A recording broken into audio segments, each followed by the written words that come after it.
भगवान के सबसे प्रिय सखा है उद्धव। और कृष्ण का इतना सख्य प्राप्त कर लेना किसी सामान्य व्यक्ति के बस का नहीं है। तो उद्धव जी में विशेषता होगी तभी उन्हें इतना सख्य प्राप्त हुआ है। पर वो चाहते हैं कि कोई अधिकारी ही उस तत्व को समझ सकता है, इसलिए उन्होंने उद्धव को ही भेजा। तो ये कहना अनुचित है कि उद्धव जी ज्ञानी है, शुष्क ज्ञानी है, उनमें प्रेम नहीं है या वो प्रेम नहीं जानते। उद्धव जी उस तत्व को समझ सकते हैं, इसीलिए उनको भेजा। जो समझ ही नहीं सकता उसको क्या भेजें? और इसीलिए उनको कृष्ण की समता प्राप्त है, कृष्ण की मित्रता प्राप्त है। समता का मतलब मित्रता, और मित्र जो है वो समता को प्राप्त कर लेता है। तो सुखदेव जी परिचय दे रहे हैं।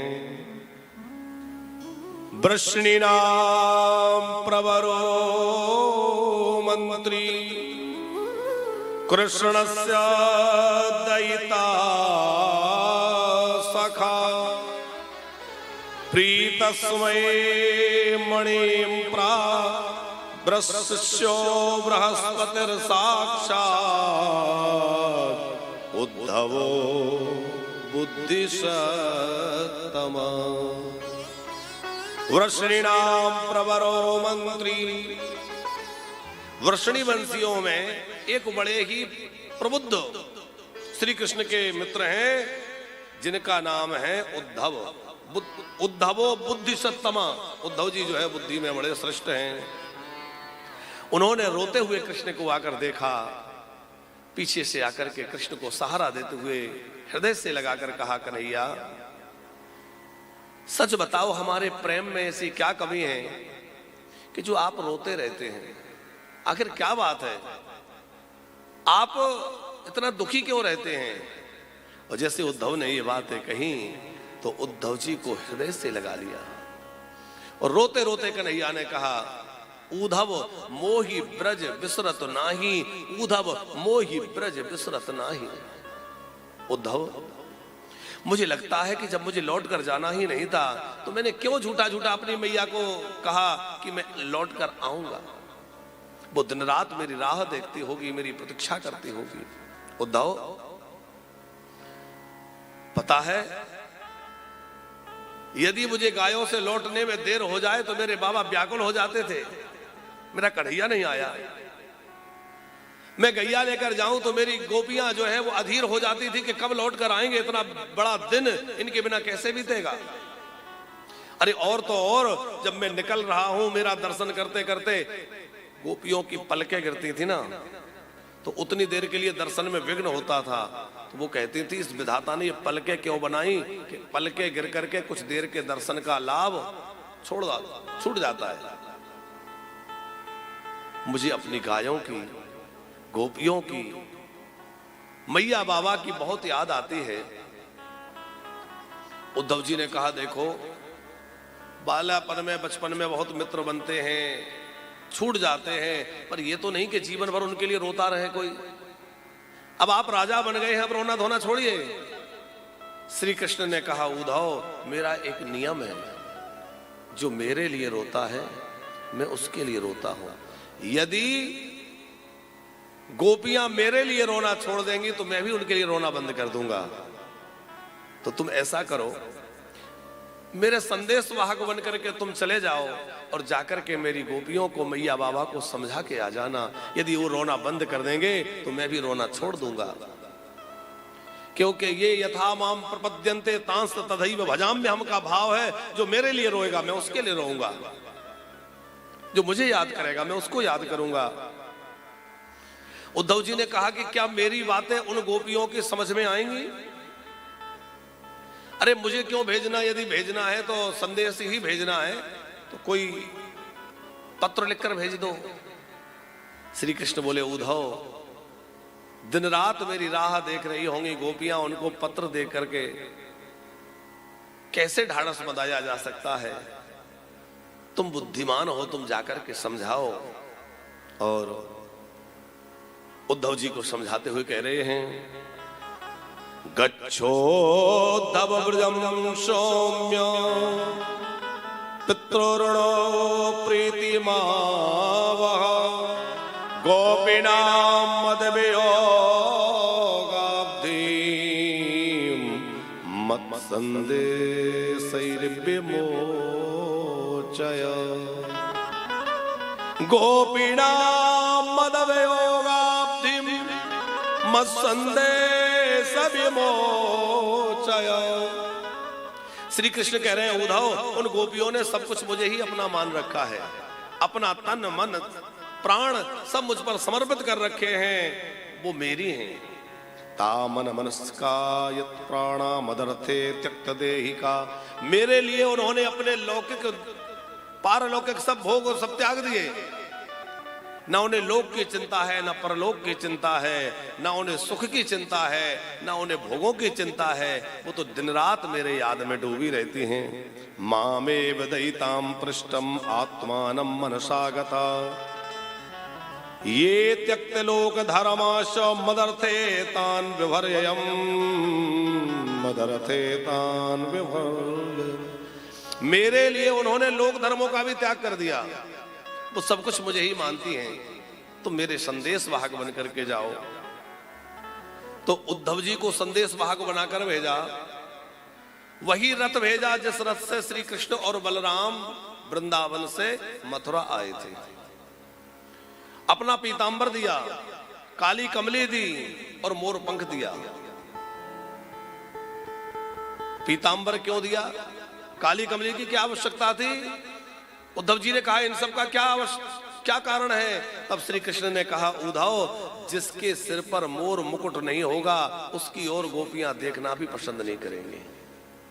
जिसके पास काली कमली नहीं होगी, पीतांबर नहीं होगा, गोपियां उससे कोई बातचीत नहीं करेंगी।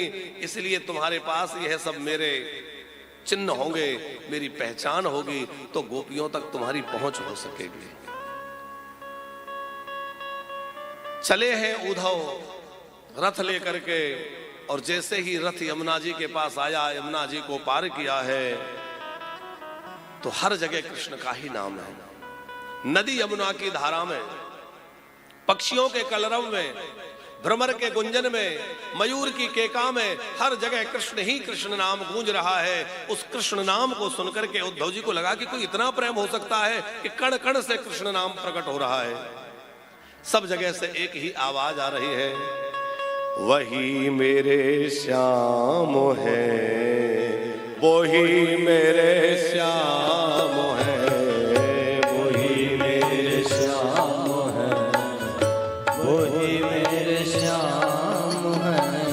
नयन कजराले हैं, बाल घुंघर वाले हैं, नयन कजराले हैं, बाल घुंघर वाले हैं। ओ नयन कजराले हैं, बाल घुंघर वाले हैं, नयन कजराले वाले। ओ बोल प्यारे प्यारे हैं, वही मेरे श्याम, जिनके बोल प्यारे प्यारे हैं, वही मेरे श्याम है, वही मेरे श्याम है, वही मेरे श्याम है, वही मेरे श्याम है, वही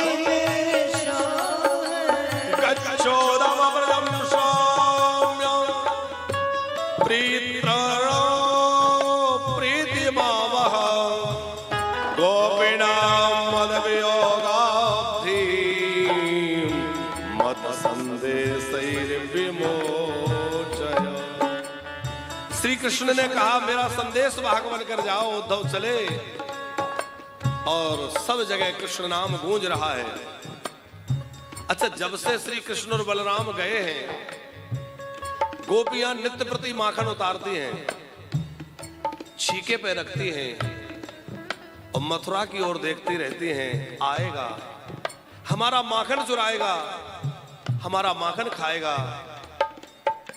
सवेरे से शाम हो जाती है, जब रात्रि बढ़ने लगती है तो उनकी निराशा बढ़ जाती है। आज नहीं आए, आज नहीं आ पाए, लेकिन कल कन्हैया अवश्य आएंगे, हमारा माखन खाएंगे। नित्य प्रति माखन उतारती हैं, नित्य प्रति छीके पर रखती हैं।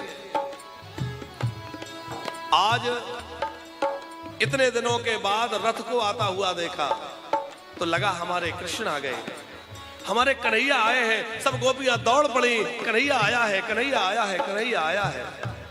पर रथ के पास पहुंची तो देखा रथ में कन्हैया नहीं है, बलराम नहीं है, रथ में तो कोई और है। पर उन्हीं के जैसी वेशभूषा कौन है ये? उद्धव जी ने कहा, मैं देवरात का पुत्र उद्धव आप सबको प्रणाम करता हूं। मैं नंद भवन में जाना चाहता हूं, नंद जी का घर कहां है? एक गोपी उलाहना देते हुए बोली, मथुरा वासी अब क्या लेने आए हो? अब हमारे पास कुछ नहीं है तुम्हें देने के लिए, क्योंकि एक आया था जो हमारे प्राण धन को हमसे छीन कर ले गया। अब हमारे पास क्या है तुम्हें देने के लिए, क्यों आए हो? दूसरी बोली, मथुरा वासी अब तो कोई नंद भवन का रास्ता नहीं पूछता। एक समय था कि नंद जी के द्वार पर भीड़ लगी रहती थी, सवेरे से शाम तक गोपियों की टहल, गोप ग्वालों का चहक वहां बनी रहती थी। पर अब तो वहां कोई नहीं जाता। तुम्हें जाना है? ये देखो, ये जो प्रवाह आ रहा है ना, ये जो मार्ग भीगा हुआ है, इस पर रथ चलाओ, पहुंच जाओगे। उद्धव जी ने कहा, ये प्रवाह, क्या नंद भवन में कोई जल स्रोत है? ये कैसा पानी है? रोती हुई गोपियों ने कहा, मथुरावासी ये किसी पानी का प्रवाह नहीं है, ये कोई जल स्रोत नहीं है, बल्कि दिन रात कृष्ण प्रेम में रोती हुई गोपियां और मैया यशोदा के अश्रुओं की धारा है। कृष्ण की याद में रोती हुई मैया यशोदा के अश्रुओं की धारा है। कोई इतना रो सकता है भला? उद्धव गए, उसी भीगे हुए मार्ग पर रथ चलाया, पहुंच गए नंद जी के द्वार पर। आवाज लगाई, मैया मैया, मैं देवरात का पुत्र उद्धव। मैया बोली, धीरे बोलो, मेरा लाला अभी अभी सोया है। यशोदा सूने पालने को झुला रही है, पालने में कोई नहीं है, पर यशोदा को लगता है मेरा लाला पालने में सोया हुआ है। उस पालने को हिलाते हुए मैया कह रही है, चुप रहो, धीमे बोलो, मेरा लाला सो रहा है। उद्धव जी को लगता है कि ये कैसे ब्रजवासी है, क्या इन्हें आज भी ऐसा लगता है कि इनका कन्हैया इनके पास में है? मैया, कन्हैया को जाए तो कितना समय हो गया, तुम बाबरी हो रही हो। उधर नंद बाबा की क्या हालत है। नंद बाबा जब दोहनी पात्र लेकर अपनी गौशाला में जाते हैं, देखते हैं मेरे हाथी के बच्चे जैसी हिष्ट पुष्ट गाय सूख करके कृशकाय हो गई। गायों की आंखों से अश्रु बहते रहते हैं, कृष्ण को याद किया करते हैं। कृष्ण नहीं आए, आवन कह गए अबहु न आए। नंद बाबा गोष्ठी में जाकर के कई बार रोने लग जाते हैं। कभी नंद बाबा की तन्मयता इतनी अधिक बढ़ जाती है कि वह माखन रोटी लेकर के वन में भागने लगते हैं। अरे कन्हैया, कब से बांसुरी बजा रहा है, ये माखन खा ले, रोटी खा ले। ग्वाले पकड़ के लाते हैं, बाबा आप इतना अधीर क्यों होते हैं? आपको क्या पता नहीं है कि कृष्ण मथुरा चले गए? नंद बाबा कहते हैं, मेरा हृदय मानता नहीं है, मुझे लगता है आज भी कन्हैया कदम्ब पर बैठा बांसुरी बजा रहा है, आज भी मेरा लाला यही है। उधर जब नंद बाबा आए, उद्धव जी से मिले और उद्धव जी से उन्होंने सबका कुशल समाचार पूछा और सबकी कुशल पूछते हुए पूछा, उद्धव लालन कैसा है? हमें कभी याद करता है कि भूल गया अपनी मैया को, अपनी गायों को, अपने ग्वालों को कभी याद करता है कि भूल गया। अपि स्मरन्ति न कृष्णो, अपि स्मरन्ति न कृष्णो मातरम सुहृदया सखीन गोपान ब्रजम चात्मनाथम गावो वृंदावन गिरी। अपने वृंदावन को कभी याद करता है लाला के भूल गया। उद्धव जी समझाने लगे, बाबा आप जिसको अपना पुत्र मानते हैं वो ब्रह्म है, वो परमात्मा है। क्या आप नहीं जानते वो भगवान है? रोते हुए नंद बाबा ने कहा, उद्धव जिसको तुम भगवान कह रहे हो मैं उसको कैसे भगवान मान लूं? क्योंकि ईश्वर वह होता है जिसका स्मरण करने से सारे बंधन मुक्त हो जाएं।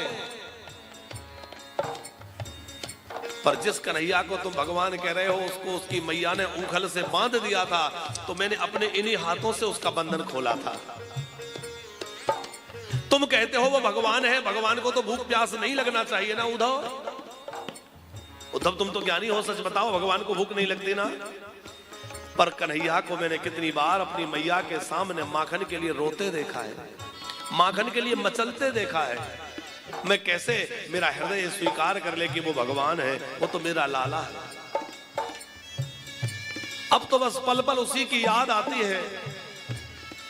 ये जीवन कृष्ण के नाम हो गया है उद्धव। अब तो उसी के नाम में, उसी के स्मरण में ये जीवन बीतना है उद्धव। तुम सुनाओ वो कैसा है? क्या कभी हमारी बातचीत करता है? क्या हमें कभी याद भी करता है? लालन कैसा है? उद्धव जी ने बार बार समझाया, बाबा उसको याद करना छोड़ दो, उसके लिए रोना बंद कर दो। वो व्यापक है, वो ब्रह्म है। नंद बाबा ने कहा, उद्धव किसी प्यासे व्यक्ति को पानी का उपदेश कोई दे, कोई बहुत ज्यादा प्यास से व्याकुल है, कंठ सूख रहा है, मुख सूख रहा है, और उसको कोई कहे कि अरे क्या पानी के लिए रोना? जमीन में जहां भूमि खोदो पानी है, मेघमालाओं में पानी है, शरीर में भी पानी ही पानी है, क्या पानी के लिए रो रहे हो? तो प्यासा व्यक्ति कहेगा, मुझे पानी का उपदेश नहीं चाहिए, मुझे पानी चाहिए। पिला सकते हो तो एक गिलास पानी पिला दो। पानी का उपदेश देने से बात नहीं बनेगी। उसी तरह नंद बाबा कह रहे हैं, उद्धव मुझे उपदेश नहीं चाहिए, मुझे उपचार चाहिए। हो सके तो एक बार कन्हैया से मिला दो, मुझे एक बार गोविंद से मिला दो। वही मेरे श्याम है, वही मेरे श्याम है, वही मेरे श्याम, वही मेरे श्याम है। उद्धव जी को लगा मुझे गोपियों को श्री कृष्ण का संदेश देना है। सवेरा होने लगा है तो कृष्ण का दिया हुआ पीला पीतांबर धारण करके, कंधे पर काली कामर, सिर पर मोर पंख, उधर पहुंचे उद्धव जहां था गोपियों का मंडल।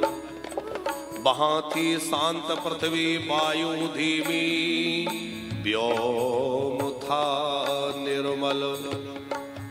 सहस्त्रों गोपियों के मध्य श्री राधिका रानी है। सभी के मुंह से रह रह कर निकलती यही वाणी है। सबके मुख से एक ही वाणी, एक ही कीर्तन निकल रहा है। क्या? वही मेरे श्याम है, वही मेरे श्याम है, वही मेरे श्याम है, वही मेरे श्याम है। हो वही मेरे श्याम है, वही मेरे श्याम है, वही मेरे श्याम है, वही मेरे श्याम है। नयन काजराले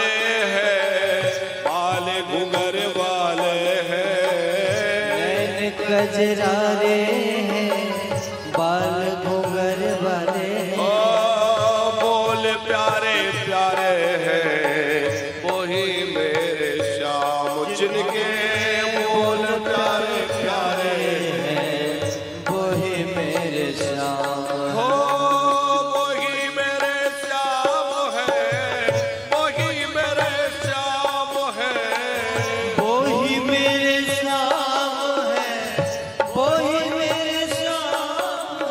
जैसे ही गोपियों के पास उद्धव पहुंचे, किसी ने कहा, अरे कौन है? देखो तो सही उन्हीं के जैसी वेशभूषा, क्या हमारे कृष्ण हैं? दूसरी गोपी बोली नहीं नहीं, उनके भेजे हुए दूत हैं। एक गोपी उलाहना देने लगी, हाँ अब स्वयं थोड़े ही आएंगे, अब तो दूत भेज देंगे, क्योंकि बहुत बड़े राजा हो गए हैं ना, दूत भेजा है हमारे पास। एक गोपी बोली देखो तो सही, कन्हैया कितना बदल गया, हमारे पास रहता था, कहता था कभी छोड़कर नहीं जाऊंगा, कितना प्रेम दिखाता था और चला गया। एक बार हरि हमने देखे मुख धोवत न नहात, और अब तो वो राजा बन गए हैं 100 बार नहात। एक बार हरि हमने देखे लूट लूट दधि खात, और अब तो वो राजा बन गए हैं 2 हाथ लुटात। अब तो राजा बन गए हैं, पहले तो हाथ मुंह भी नहीं धोते थे, अब तो 100 बार नहाते हैं, राजा बन गए।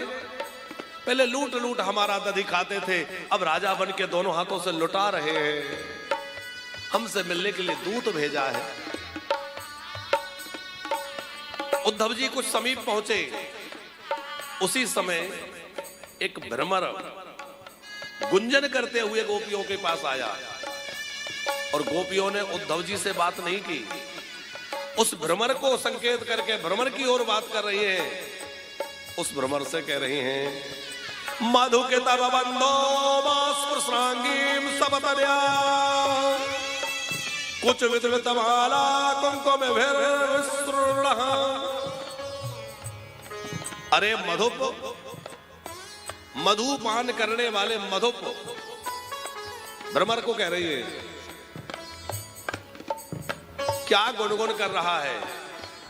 हम जानती है तू कहां से आया है, तू मथुरा से आया है। भ्रमर से कह रही है, और तू काला है, तेरा मालिक भी काला है, तू भी बहुत मीठा मीठा गुनगुन गुनगुन करता है, वो भी बहुत मीठा मीठा बोलता था, पर नहीं सुनना तेरी कोई बात, क्योंकि उसकी बातें सुनी इसीलिए उसके प्रेम में फंसी, और इसीलिए आज पछता रही हैं। जो मैं ऐसा जानती प्रीत किए दुख हो, जो मैं ऐसा जानती प्रीत करे दुख हो, नगर ढिढोरा पीटती प्रीत न करियो, नगर ढिढोरा पीटती प्रीत न करियो, प्रीत न करियो, प्रीत न करियो। गोपियां कह रही है ऐसी जानती तो उससे बात ही ना करती। अरे भ्रमर, तू मथुरा में हमारी सौतनों के गले में पड़े हुए माला पर बैठकर आया होगा, और उनका पक्ष पर लगा हुआ केसर कुंकुम तेरे पंखों में लग गया होगा। अब तू हम पर बैठेगा तो वह हमसे सहन नहीं होगा। कुछ विलुलित मालाम कुंकुमम, वह कुंकुम आदि जो मालाओं पर लगा था वो तेरे पंखों में लगा होगा, हम पर पड़ेगा, हमसे सहन नहीं होगा। मत आ हमारे नजदीक, चला जा यहां से। वह तुम अधिपति तनमाननीनाम प्रसादाम यदु सखी विडंबम यस्य दूतस्तमीद्रक। उस यदुपतियों की बातों को नहीं सुनना। क्या है उस यदुपति की बातों में? अब उद्धव जी को लगा कि जब इन्हें बात ही नहीं करना, और ये कुछ बोलना ही नहीं, मुझसे बात ही नहीं करना चाहती, तो मुझे भी क्या करना है, लौटने लगे। और जैसे उद्धव जी लौटे तो ख्याल आया, कृष्ण पूछेंगे मेरा संदेश दिया तो क्या उत्तर दूंगा? मैं तो संदेश वाहक हूं, और संदेश वाहक का काम है संदेश देना। संदेश पढ़ने वाला पढ़े या ना पढ़े, डाकिया डाक लेकर आता है, उसका काम है डाक पहुंचाना, संदेश पहुंचाना।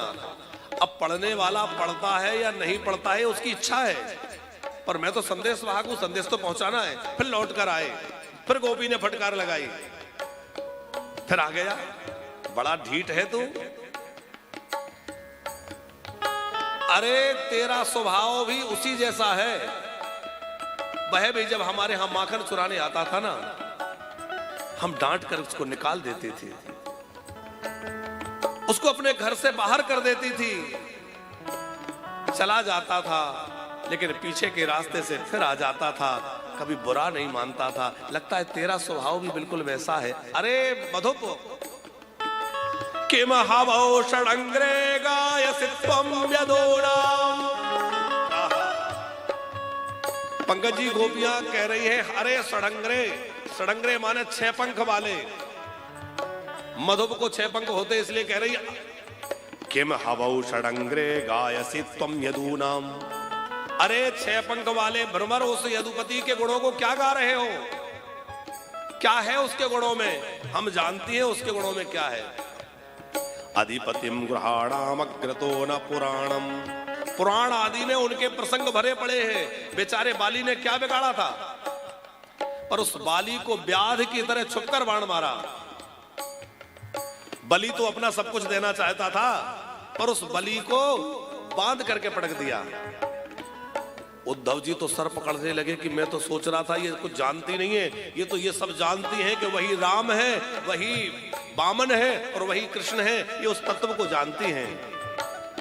विजय सखे सखी नाम गीयताम यत प्रसंगा क्षिपत गुरुजस्ते कल्पयंती स्म मिष्ठा। ये भ्रमर गीत है और गोपियों का जो भ्रमर गीत है ये प्रेम का बड़ा अद्भुत गीत है साहब। गोपी कहने लगी, अच्छा बताओ बताओ क्या संदेश लाए हो? अरे संदेश तो उसका आता है जो कहीं गया हो। हमारा कृष्ण तो कहीं गया ही नहीं है। मेरे प्रीतम को पतियाल को, मेरे प्रीतम को पतियाल को, पतियाल को, पतियाल को, प्रीतम को पतियाल को, जो वह गए परदेश, तन में मन में नैनन में पाको यो संदेश। मेरे प्रीतम को पतियाल को, प्रीतम को पतियाल को। अरे संदेश तो उसका आए जो कहीं गया हो। हमारा कृष्ण कहीं गया नहीं है। हमारे तन में, मन में, नैनों में सब जगह कृष्ण समाया हुआ है। मथुरावासी, हमें क्या उपदेश दे रहे हो? हमें नहीं सुनना तेरे ये ज्ञान की चर्चा। उद्धव जी ने समझाना चाहा, देखो वो ब्रह्म है, वो परमात्मा है, वो व्यापक है। एक गोपी बोली, उद्धव ज्ञान चर्चा सुहाती नहीं है।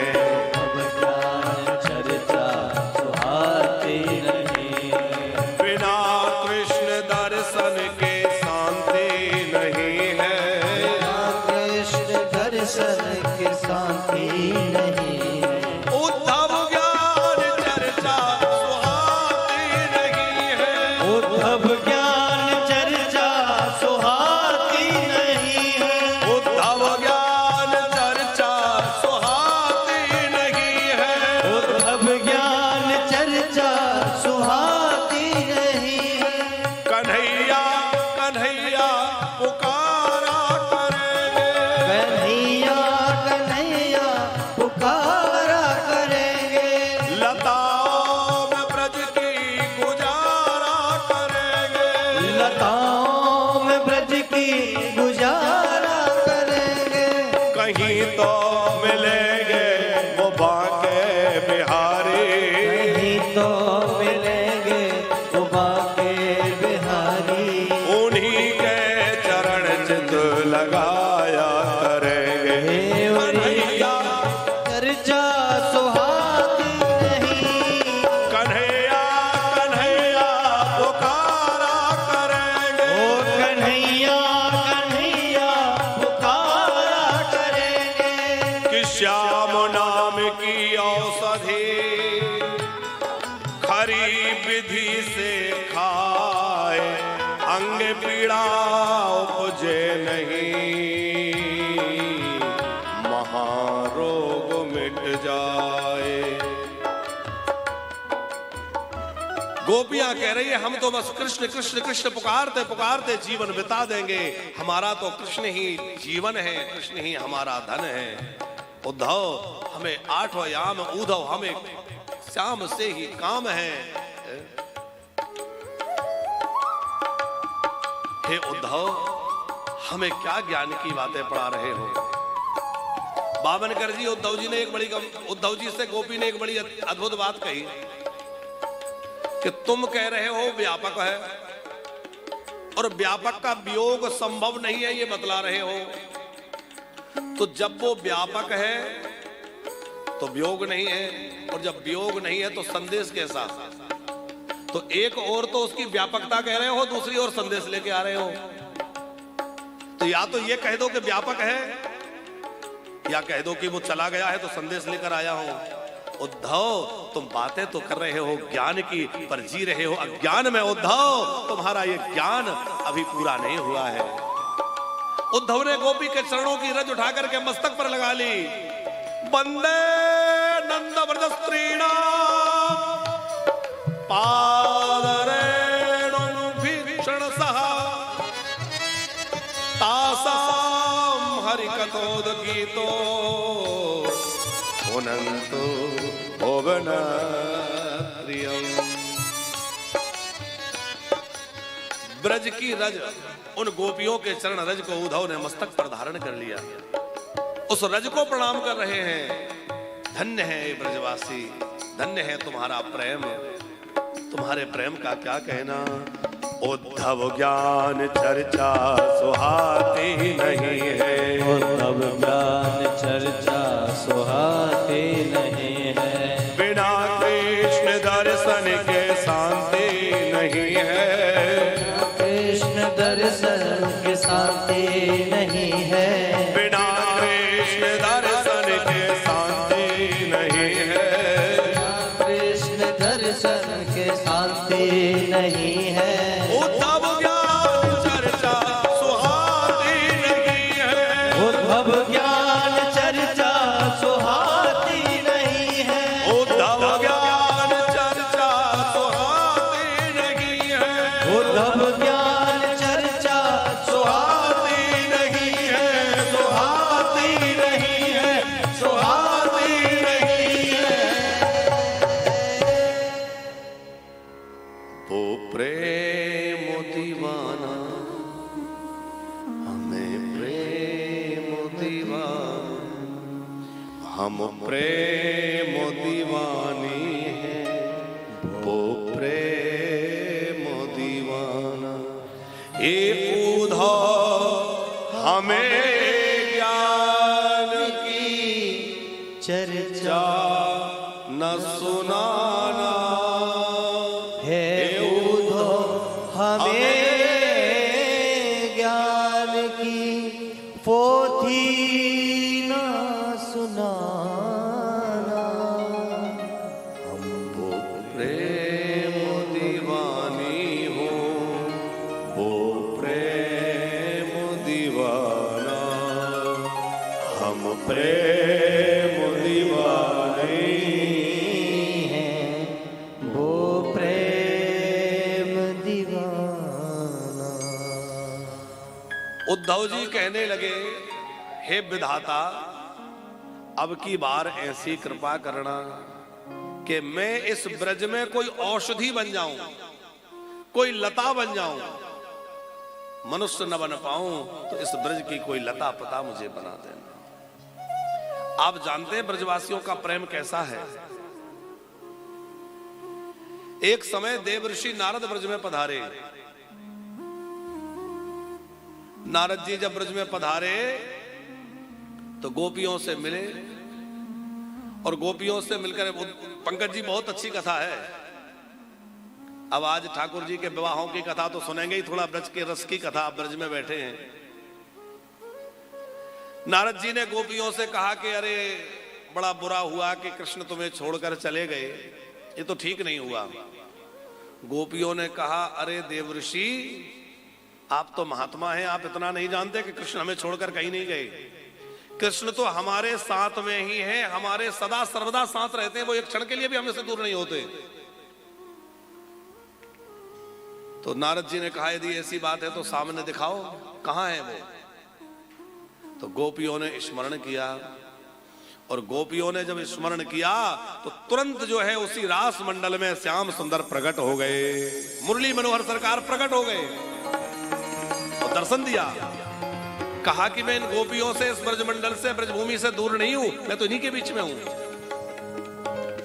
लेकिन फिर भी नारद जी को लग रहा था कि अरे ये तो व्यापक ब्रह्म है, उस नाते प्रकट हो गए, बाकी रहते तो द्वारिका में। तो एक बार देवर्षि नारद द्वारिका पहुंचे, कथा आपने सुनी होगी, बड़ी प्रसिद्ध है।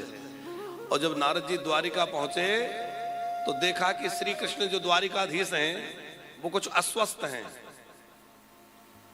क्या हो गया? बोले आज मेरे पेट में बड़ी तकलीफ है। क्या करें, कोई पुराना रोग है, वो पुराना रोग कभी कभी उखड़ आता है और बड़ी पीड़ा हो रही है, बहुत तकलीफ है। क्या दवाई है इसकी? अच्छा, जिनको लंबे समय से कोई रोग होता है तो उनको उसकी दवाई भी पता होती है। हमें श्वास बढ़ जाए तो ये खा लेने से वो थोड़ी ठीक हो जाती है। पुराना मर्ज हो तो उसकी दवा रोगी को धीरे धीरे पता चल जाता है। तो श्री कृष्ण बोले ये पुराना मर्ज है, कभी कभी उखड़ आता है, तो क्या इसकी दवाई है? बोले दवा तो है पर थोड़ी मुश्किल है। नारद जी ने कहा आज्ञा करिए, क्या है? बोले इसकी दवा ये है कि कोई प्रेमी भक्त जो है अपना चरण धो के दे दे, उसके चरणों की रज अथवा चरणामृत मिल जाए तो मेरा दर्द एकदम ठीक हो जाता है। उद्धव जी ने कहा सरल दवाई है, ये तो कोई कठिन नहीं है। आप कह रहे थे बड़ी कठिन है, ये तो बड़ी सरल है, कोई भी दे देगा। बोले जल्दी ले आओ। तो सोचा कि इन रानियों से, महारानियों से ज्यादा कृष्ण का प्रेमी कौन होगा। तो वहीं खड़ी हुई महारानी रुक्मणी से कहा देवी आप दे दीजिए। रुक्मणी जी कान पकड़ के बोली ये कैसे हो सकता है, ये मेरे स्वामी हैं, मैं इनको अपने चरणों का जल पिलाऊंगी, धूल दूंगी तो मुझे तो नरकों में जाना पड़ेगा, उनको गाड़ी वाहन में बैठना पड़ेगा। तुरंत नारद जी वृंदावन प्रकट हो गए। गोपियों ने कहा बाबा जी अभी तो गए थे फिर आ गए, क्या बात है? बोले देखो अभी अभी मैं द्वारिका गया था, वहां देखा मैंने प्रभु इतना कष्ट में। सारी बात सुनाई। गोपियों ने रज में पैर रख रख करके उस रज को पैरों से स्पर्श करके और रज की पोटली बना के कहा जल्दी ये पोटली ले जाओ और जाके जल्दी से घोल के पिला देना। जब ये कहा तो जाने लगे नारद जी पर। पूछा कि अच्छा ये तो बताओ कि क्या तुम्हें इस बात का भय नहीं है कि तुम अपने चरणों की धूल दोगे तो इससे तुम्हें नरक में जाना पड़ेगा। गोपियां कहने लगी नारद जी अभी तुम्हारी समझ में कुछ आया नहीं लगता है। अरे एक जन्म तो क्या हजारों जन्मों तक हमें नरक में रहना पड़े और हमेशा हमेशा कल्पों कल्पों नरक में रहना पड़े हमें स्वीकार है, पर कृष्ण को एक क्षण के लिए भी पीड़ा हो ये हमें स्वीकार नहीं है। जल्दी जाओ और उनको जाकर के ये पिला दो, वो स्वस्थ रहें, वो प्रसन्न रहें, हम यही चाहते हैं, हमें और कुछ नहीं चाहिए। अपनी पीड़ा का हमें कहां ध्यान है? यह प्रेम है साहब। ब्रजवासियों का प्रेम बड़ा विलक्षण है। भगवान द्वारिका में विराजे, रुक्मणी जी के साथ प्रथम विवाह संपन्न हुआ। कल हमने कथा सुनी। इन्हीं रुक्मणी जी ने सुंदर बालक को जन्म दिया जो साक्षात कामांश है, कामदेव का ही स्वरूप है। जो शिव जी के क्रोध से कामदेव जल गया था वो पुत्र बनकर आया। सम्रासुर ने इसका हरण किया, मारना चाहता था। कथा आपने सुनी है, बड़ी प्रसिद्ध है। एक मछली ने बालक को निगल लिया, वो मछली सम्रासुर के यहाँ पहुंच गई। वहां पेट काटा गया तो जीवित मनुष्य बालक देखकर सब बड़े आश्चर्यचकित थे। रसोई घर में काम करने वाली एक स्त्री को दे दिया। वो कामदेव की पत्नी रति थी। अब देखो कथाओं में बड़ी गंभीरता छुपी है कि रति महारानी कब से अपने पति की प्रतीक्षा कर रही है। बावनकर जी, सतयुग में भगवान ने, शंकर ने कामदेव को जलाया है। कितने युग बीच में निकल गए होंगे, जाने कितनी चतुर्युगी निकल गई होंगी। और वैवस्वत मनवंतर के 28वें द्वापर में श्री कृष्ण प्रकट हुए और उनके प्रथम पुत्र के रूप में रति के पति कामदेव आए। तो जाने कितनी चतुर्युगी बीच में निकल गई। इतनी लंबी प्रतीक्षा अपने पति की कर रही हैं। यह है भारतीय संस्कृति, यह है हमारे सतियों का त्याग। 7 स्तंभ पर पृथ्वी टिकी हुई है, उसमें सती नारी की बड़ी विशेष भूमिका है। सत्यवादी, दान परायण, निर्लोभी व्यक्ति, गो माता, वेद, सती नारी, ये 7 स्तंभ जो पृथ्वी को धारण करने वाले, उनमें सती की बड़ी ये उसका सतत्व देखिए कि कितने युगों तक प्रतीक्षा करिए। क्या कर रही है? रसोई में चौका बर्तन कर रही है। नारद जी ने कहा यहां पतिदेव मिलेंगे। अब आप बताओ कौन चौका बर्तन कर रहा है? जिसको देख करके बड़े बड़े ऋषि मुनि तपस्वी मोहित हो जाएं। रति जो है सबसे सुंदर है। जितनी भी स्वर्ग में अप्सराएं हैं उन सबसे अधिक सुंदर कौन है? रति महारानी। क्योंकि रति और कामदेव ये दोनों तो अनुपम हैं। तो इतनी परम सुंदरी होकर भी रति महारानी क्या कर रही है? एक असुर के चौका बर्तन में जाकर के चौका बर्तन कर रही है उसकी रसोई में। क्यों? बोले पति की प्रतीक्षा कर रही है। सुखदेव जी कह रहे हैं साच काम सवई पत्नी पतिर नाम यशस्वनी रतिर नाम यशस्वनी प्रत्युर्निर्दग्ध देहस देहात्मतिम प्रतीक्षति। अपने पति की प्रतीक्षा कर रही है।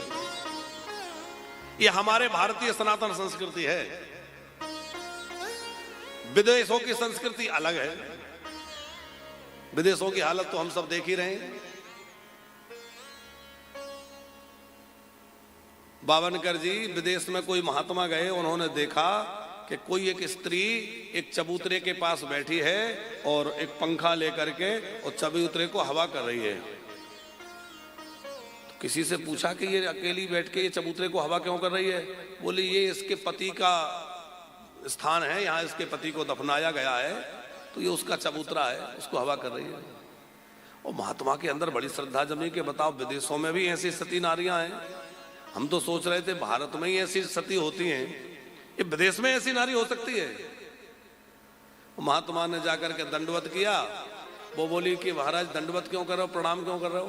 बोले तुम्हारा त्याग देख करे। नहीं, बोले इस चक्कर में मत पड़ो। तो बोले बात यह है कि हमारे देश का कानून है कि जब तक एक पति का चबूतरा ठीक से सूख ना जाए तब तक दूसरा विवाह नहीं कर सकते। तो मैं इसको हवा करके सुखा रही हूं कि जल्दी सूख जाए ताकि दूसरा विवाह जल्दी हो जाए। इसको सुखा रही हूं जल्दी, जब तक एक नहीं सूख जाता दूसरा नहीं कर सकते। तो ये तो हंसने समझने की बात है, पर भैया वास्तविकता यह है कि विदेशों की जो वहां का कल्चर है हम देख रहे हैं, वहां तो संबंध ही कुछ समझ में नहीं आता। कौन किसका बेटा है, कौन किसकी मां है, कौन किसका क्या है? लेकिन हमारी भारतीय संस्कृति की कितनी विलक्षणता है साहब, हमारे भारतवर्ष में कितनी महानता है। पर आज हमारे भारत की उस संस्कृति को भी ग्रहण लग रहा है। पाश्चात्य संस्कृति उस पर हावी हो रही है। हम लोग अंधानुसरण कर रहे हैं पाश्चात्य जगत का, और पाश्चात्य जगत का हम यदि अनुसरण करते रहे तो जैसे पूर्व दिशा से निकलने वाला सूर्य पश्चिम में जाता है तो अस्त हो जाता है, उसी प्रकार यदि हम लोग पश्चिम की तरफ भागते रहे तो हमारी संस्कृति का सूर्य अस्त हो जाएगा भैया। इसलिए पश्चिम की तरफ भागना बंद करो। पश्चिमी देश हमारे पास आ रहे हैं, हमारे भारत की फिलॉसफी को समझने की कोशिश कर रहे हैं, भगवत गीता को पढ़ रहे हैं, हमारे उपनिषदों को पढ़ रहे हैं, हमारे वेदों के ऊपर रिसर्च कर रहे हैं, और हम बाबरे होकर जबरदस्ती उनकी चकाचौंध में भाग रहे हैं। विदेश जाने की हम मनाही नहीं करते, सारी दुनिया घूमी, हम भी जा रहे हैं। अभी 2-4 देशों को घूम के आएंगे, देख के आएंगे जरा क्या हो रहा है। जाने में क्या हर्ज है? लेकिन अपनी संस्कृति, अपना सनातन, अपना धर्म, अपनी मर्यादाएं, इनको त्यागना नहीं है। हम कहते हैं आप विश्व के किसी कोने में रहिए, लेकिन जहां भी रहिए वहां अपने भारतीय होने का गौरव सबको दिखाइए। हम भारतीय हैं, और भारतीयता की गौरव के साथ साथ अपने संस्कृति का ध्वजा सब जगह लहराइए। हृदय गर्व से चौड़ा हो जाता है जब हम याद करते हैं अपनी अभी बेटी जो वो अंतरिक्ष से अभी अभी आई, सुनीता विलियम्स। उन्होंने हमारे भारत के नाम को सारे विश्व में कितना ऊंचा कर, कितने गौरव की बात है कि एक भारतीय मूल्य की बेटी, भले ही उनका जन्म अमेरिका में हुआ हो पर वो पिता उनके भारतीय मूल्य के रहे, तो भारतीय मूल्य की कहलाई। गुजरात के महसाणा की है उनके पिताजी, तो भारतीय मूल्य की वह बेटी। और हमने तो ये भी सुना, अब कितनी सच्चाई है ये तो आगे पता चलेगा कि वो अंतरिक्ष में गई तो छोटे से गणपति बब्बा को साथ में ले गई, ऐसा भी कुछ लोग कह रहे हैं। एक इंटरव्यू में उसमें कहीं बताया है। अब वो सच्चाई कितनी है वो तो समय पे वो भी पता चलेगा। पर हम आपसे ये करिए, तो सबको पता है कि भारतीय एक बेटी, जिस भारत को लोग पिछड़ा समझ रहे थे, जिस भारत को लोग अशिक्षित समझ रहे थे, उसी भारत की एक बेटी ने वो मिसाल कायम करके दिखा दी कि भैया भारत विश्वगुरु था, भारत विश्वगुरु है और भारत विश्वगुरु बना रहेगा। साहब, भारत में बड़े बड़े दार्शनिक हुए हैं, हो रहे हैं, होते रहेंगे। हम सबके लिए बड़ा गौरव का विषय है। हमें अपने भारतीय होने पर गर्व होना चाहिए, अपने भारतीय संस्कृति पर गौरव होना चाहिए। लेकिन हम लोग अपने बच्चों को सिखाते हैं, अरे भारत में कुछ नहीं है, जो कुछ है विदेशों में है, जो कुछ रिसर्च हुआ विदेशों में हुआ। लेकिन आप विचार करो, विदेशों ने जो कुछ भी रिसर्च किया है वो उसका मूल आधार भारत से लिया गया है। चाहे वो आज विमान उड़ रहे हों, चाहे मिसाइलें उड़ रही हों, चाहे बड़े बड़े आइटम बम बनाए जा रहे हों, उन सबका आधार क्या है? हमारे सनातन से ही तो सब लिया है। हमारे यहां पहले जब युद्ध, महाभारत आदि युद्ध हुए, तो उसमें जिन बाणों का प्रयोग हुआ, अगड़ी बाण है, अमुक बाण है, तो जैसे अस्त्र शस्त्रों का प्रयोग होता था वैसे ही अस्त्र शस्त्र आज आधुनिकता के साथ बनाए जा रहे हैं। हमारे यहां तो विमान कितने पहले से उड़ रहे हैं, और हमारे ऋषि मुनियों ने तो देखो, आज ये बात वैज्ञानिक जो है पता कर पा रहे हैं कि चंद्रमा के यहाँ भूमि कैसी है, वहां का रंग कैसा है, वहां के वातावरण कैसा है, ये बात आज पता लगाई जा रही है। और हमारे ऋषि मुनियों ने कब कह दिया ये बात? लाखों करोड़ों वर्ष पहले कह दिया। चंद्रमा का जो शीतल है,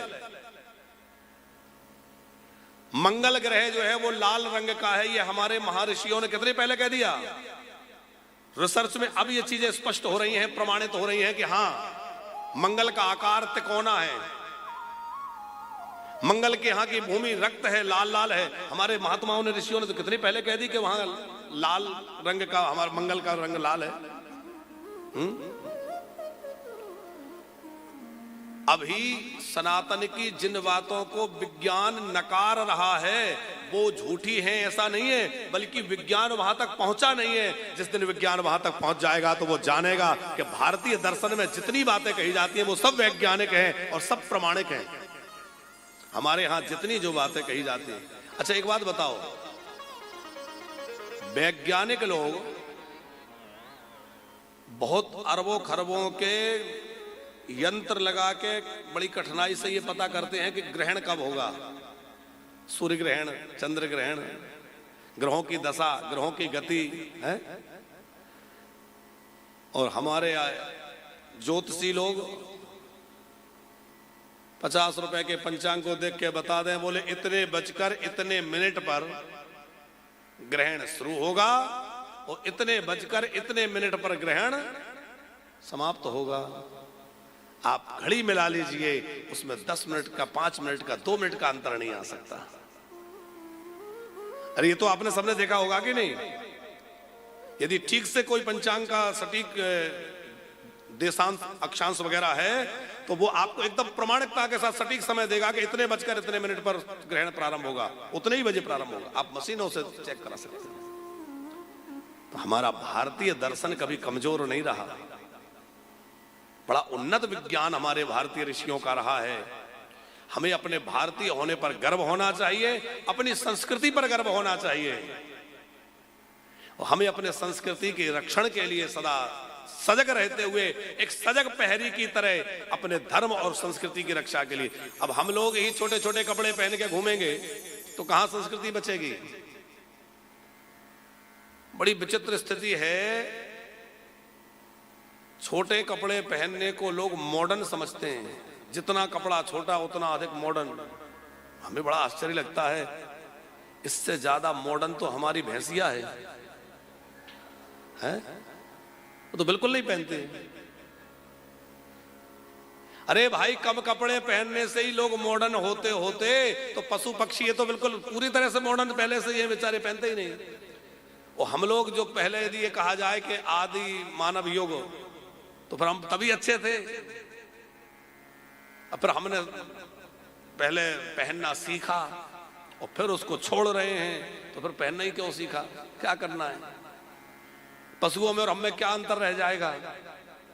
भाई हम लोग मनुष्य हैं, हमारे अंदर संस्कृति रहे, हमारे अंदर सभ्यता रहे, हमारे अंदर संस्कार रहे, हमारे अंदर मर्यादा रहे, तभी हमारा मनुष्य होना सार्थक है।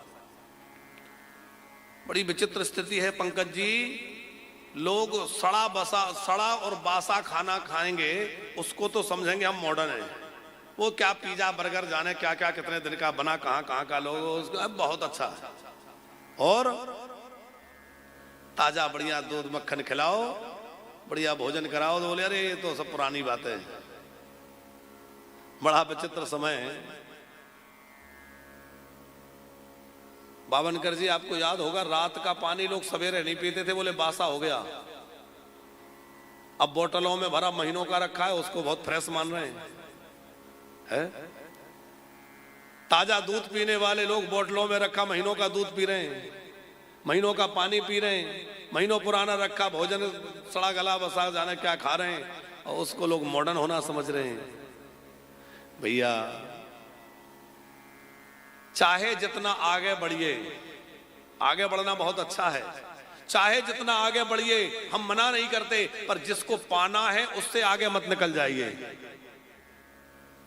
दुनिया आगे बढ़े अच्छी बात है, पर इतनी भी आगे ना बढ़ जाए कि जिसको पाना है वो पीछे छूट जाए और हम आगे निकल जाएं। बात समझ में आ रही है? कम से कम इतना ही आगे बढ़े जो पाना है वहीं तक पहुंचे।